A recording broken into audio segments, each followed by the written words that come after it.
काय मग झाला का तुमचा फराळ बनवून? आमच्याकडे तर दिवाळीच्या फराळाची सुरुवात ही चकलीनेच होत असते.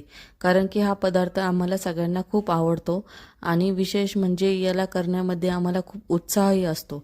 तर आज आपण बनवणार आहोत दिवाळीची चकलीची भाजणी. पण ही चकलीची भाजणी व्यवस्थित जमली तरच चकल्या छान येतात. दिवाळीच्या फराळांपैकी सगळ्यांना आवडणारी खुसखुशीत खमंग चकली असते, पण तिची भाजणी परफेक्ट यायला हवी तर चकली छान होते. जर तुम्ही अशा पद्धतीने चकलीची भाजणी कराल तर ही चकली कधीच फेल जाणार नाही. त्याचं प्रमाण मी तुम्हाला सांगत आहे, त्याप्रमाणे तुम्ही चकलीची भाजणी करू शकता. 4 वाटी तांदूळ घ्यायचे आहेत, 2 वाटी चना डाळ, 1 वाटी उडीद डाळ, अर्धी वाटी मूग डाळ, 1 वाटी पोहे घ्यायचे, अर्धी वाटी साबुदाणा, पाव वाटी धने, 5 चमचे जिरे घ्यायचे आहेत आणि तुम्हाला हवा असेल तर तुम्ही मिरी आणि लवंग पण टाकू शकता. हे सर्व पदार्थ तुम्ही थोडे गरम करून घ्यायचे आहेत, भाजायचे नाही आहेत जास्त, फक्त गरम करायचे आहेत. आणि ही सगळी भाजणी तुम्ही भाजल्यानंतर थंड करायची आणि एकत्र करून दळून आणायची आहेत गिरणीमधून आणि झाली तुमची भाजणी तयार.